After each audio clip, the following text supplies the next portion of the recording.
Hello, everyone, and welcome back to Talk Jessica, the podcast where we help you master real world English.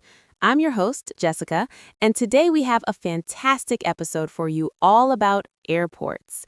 Whether you're planning your first international trip or just want to feel more confident traveling, this episode is for you. Hi, Jessica. Thanks for having me. I'm Alex, and I've traveled to over 30 countries, so I've spent a lot of time in airports. I'm excited to share some useful vocabulary and tips with our listeners today. Perfect. Alex, I know many of our listeners feel nervous about using English at airports. There's so much specialized vocabulary, right? Absolutely. But here's the good news. Once you know the key terms and phrases, it becomes much easier. Airports actually use very standardized language, so the same words work almost everywhere in the world. Let's start from the beginning.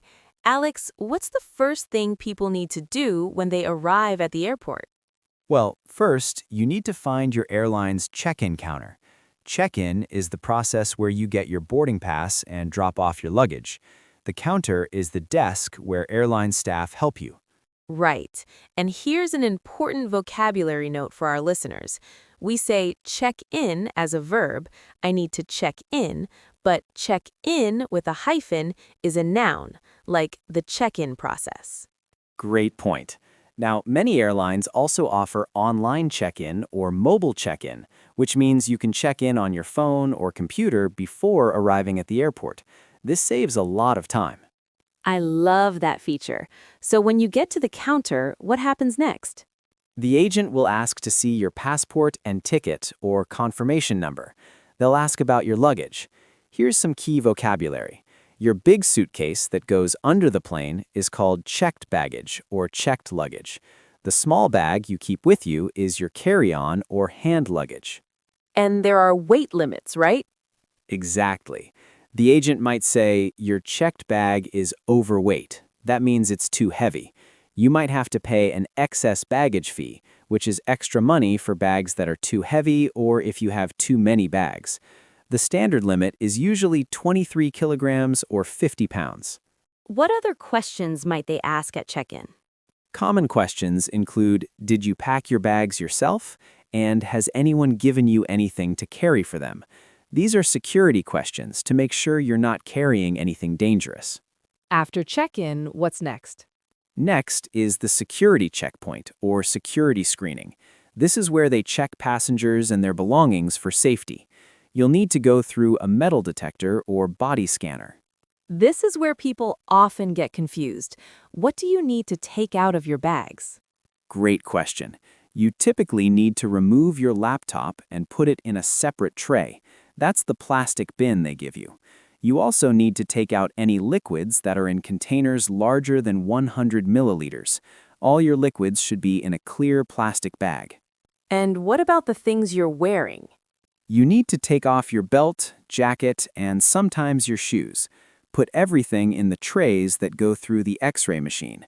Then you walk through the metal detector. If it beeps, you might get a pat-down, which means a security officer will check you manually. That vocabulary is so helpful. Let me summarize for our listeners. Security checkpoint, metal detector, tray, liquids, pat-down. These are essential words. After security, you need to find your gate. This is the specific area where you'll board your plane. Your gate number is printed on your boarding pass. And airports are huge. How you find your gate? Look for signs and departure boards. A departure board is the big electronic screen that shows all the flights, their status, gate numbers, and departure times. Your flight will have a flight number, like AA1234 or BA789. What's important to check on the departure board? Check if your flight is on time, delayed, or canceled. On time means it's leaving as scheduled. Delayed means it's late. Canceled means it's not happening at all.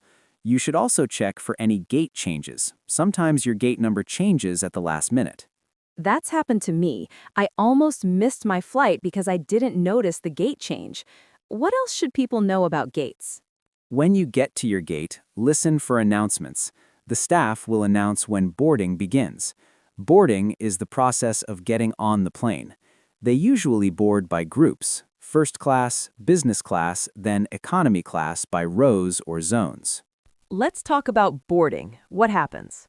When they call your zone or row number, you get in the queue. That's British English for line. Americans say get in line. You show your boarding pass to the gate agent and they'll scan it. Then you walk down the jetway or jet bridge. That's the tunnel connecting the gate to the plane.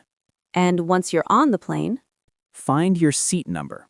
The flight attendants, they're the staff on the plane, will help you if you need it. Put your carry-on in the overhead compartment or overhead bin. That's the storage above the seats. Small items go under the seat in front of you. Important note for listeners. A flight attendant is the modern professional term. Don't use old-fashioned terms like stewardess.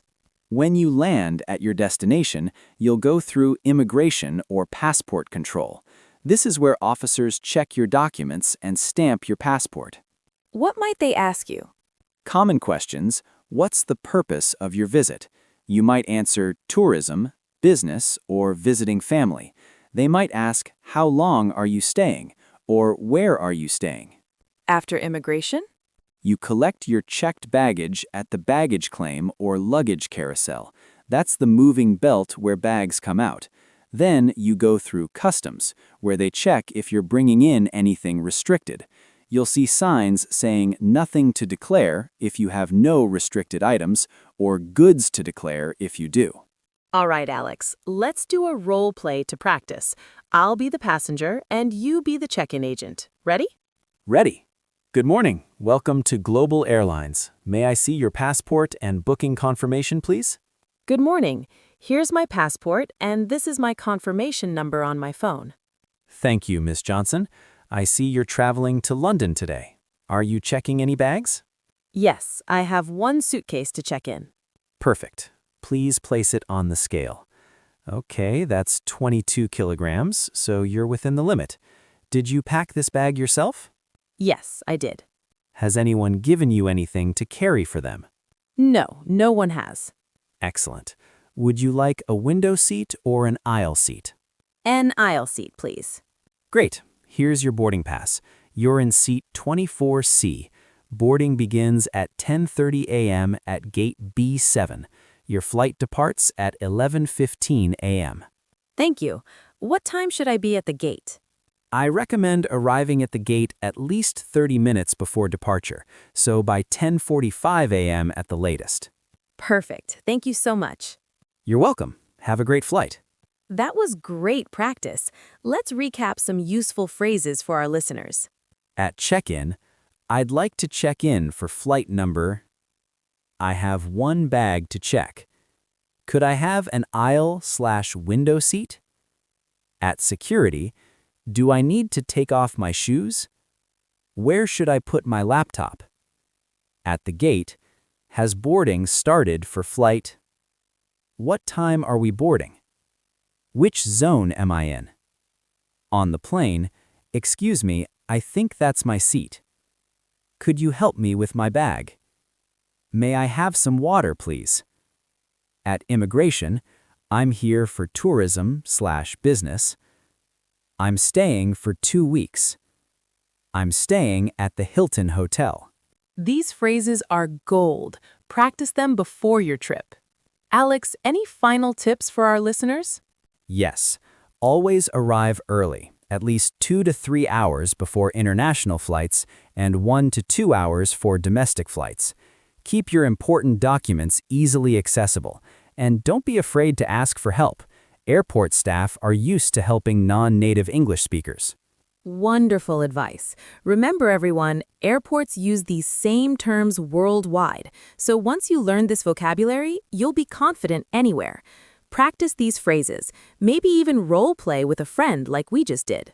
And one more thing, many airports have signs in multiple languages, so even if you're nervous about speaking English, you'll have visual help too.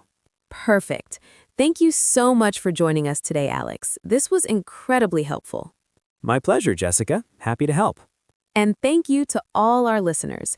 If you found this episode useful, please share it with your friends who are learning English. Subscribe to our podcast for more real-world English lessons. Next week, we'll be talking about English for restaurants and ordering food. You won't want to miss it. Until next time, keep practicing and happy travels. Both of us. Goodbye, everyone.